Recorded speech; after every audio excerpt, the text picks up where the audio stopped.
watching Gurong Vlogger ng Kuwait, the charity channel of Philippine International English School. In this video, we'll be talking about the topic of learning how to use different types of communicative strategies in our daily use of communication.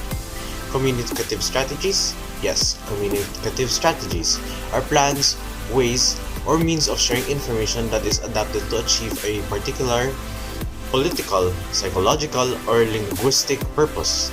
Just as there are many communication models and theories, there are many communication strategies.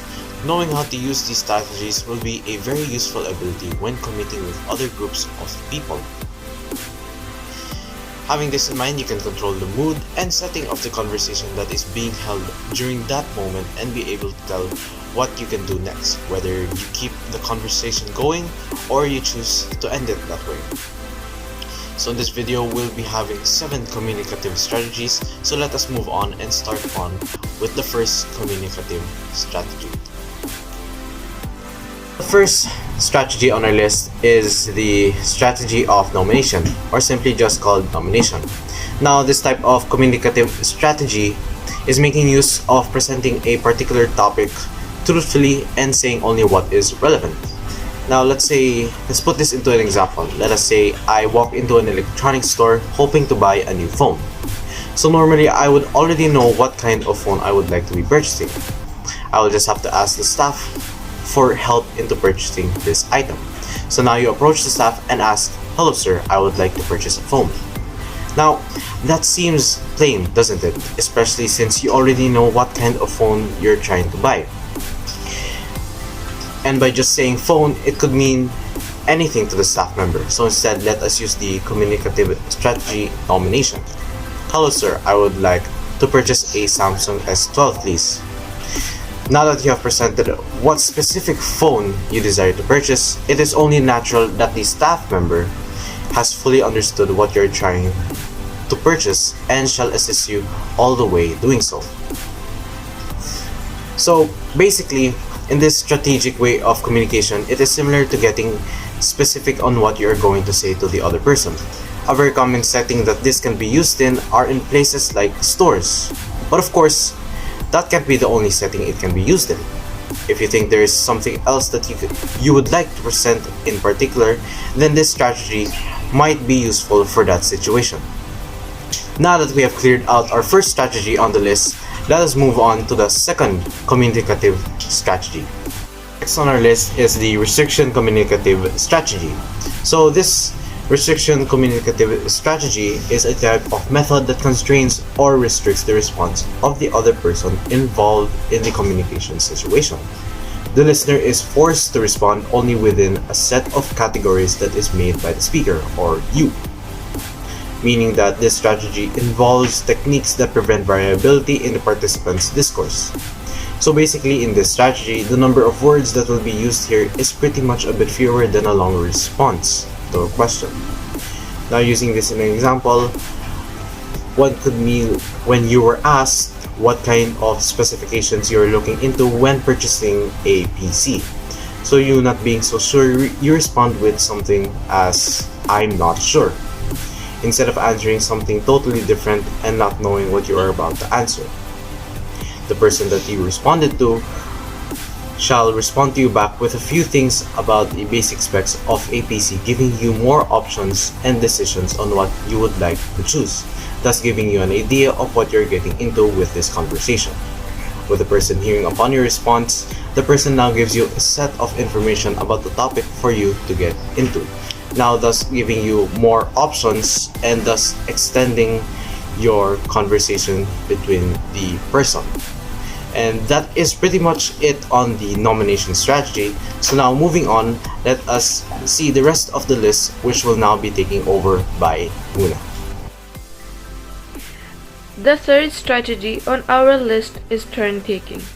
Sometimes people are given unequal opportunities to talk because others take time during the conversation. Turn-taking obtains to the process by which people decides who takes the conversation floor. There is a code of behavior behind establishing and sustaining a productive conversation.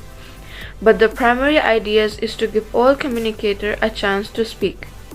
Remember to keep your words relevant and reasonably short enough to express your view or feelings. Try to be polite even if you are trying to take the floor from other speaker. Do not hog the conversation and talk constantly without letting the other party air out their own ideas. To acknowledge others, you may employ visual signals like nod, a look, or a step back, and you could accompany these ideas with spoken clues such as do you think or you wanted something. And now let's move on to the fourth strategy. And now let's talk about our fourth strategy. Our fourth strategy is topic control. Topic control covers how procedural formalities or informalities affects the development of topic in conversation. For example, in meeting you may only have a turn to speak after the chairman directs you to do so. Contrast it with a casual conversation with friends over lunch or coffee where you may take the conversational floor anytime. Remember that regardless of the formality of the context, topic control is achieved cooperatively. This means only that when a topic is initiated, it should be collectively developed by avoiding unnecessary interruptions and topic shifts. You can make yourself actively involved in the conversation without overlaying dominating it by using minimal response like yes, okay, or go on. Asking tag questions to clarify information briefly like are you excited, aren't you? It was unexpected, wasn't it? And even by laughing. And now let's move on to our fifth strategy. Our fifth strategy is topic shifting. Topic shifting, as the name suggests, involves moving from one topic to another. In other words, it is where one part of conversation ends and the other begins. Where shifting from one topic to another, you must be very intuitive. Make sure that the previous topic was nurtured enough to generate suitable views. You may also use effective conversations transitions to indicate a shift like by the way in addition to what you said, which reminds me of you. So now let's move on to the next strategy, which will be explained by John.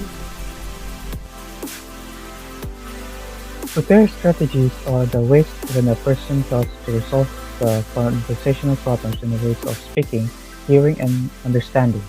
In other words, it concludes to check some understandings requesting for petitions, definition, translation, and explanation, as well as correction.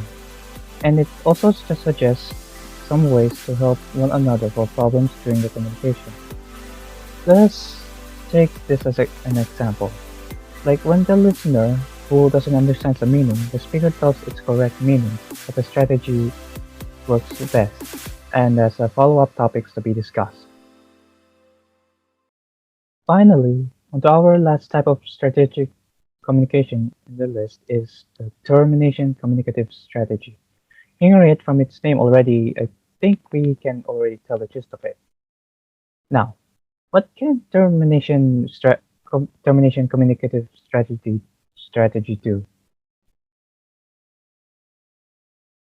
Termination strategies used to end the interaction through verbal and nonverbal messages that both speaker and listener sends to each other. Likewise, the more communicative skills that both speaker and listener can end its conversation in the strategic way of embodiment of the point of language belong by which types of communicative topics that is already discussed. Examples of terminating strategy. The communication ends after the short discussions or interactions when you talk to each other in a short time whenever the speaker carries its statement to be discussed. So now that we've learned all the 7 types of communicative strategy, we now have a bright idea of what and where these strategies may be used in, taking note that we must be able to tell and identify which strategy we can use in different types of situation, also avoiding miscommunication as well. But if that ever happens, I think we already know what strategy we could use for that type of scenario. So, a small recap of what we've shown today. 7 types of communicative strategy: nomination, restriction, turn taking, topic control, topic shifting, repair, and lastly, termination. I know they might sound too much, but these are very simple to remember, whether you have forgotten about it. You might just be using it naturally without knowing, but it always doesn't hurt to be aware of what strategy you're using when communicating with other people. So, in conclusion, the 7 communicative strategy is a way for us to keep the conversation between us and a group of people interesting and entertaining, well informed, and well spoken. Having these strategies in your head may be able to make you a great person to communicate with and to communicate to.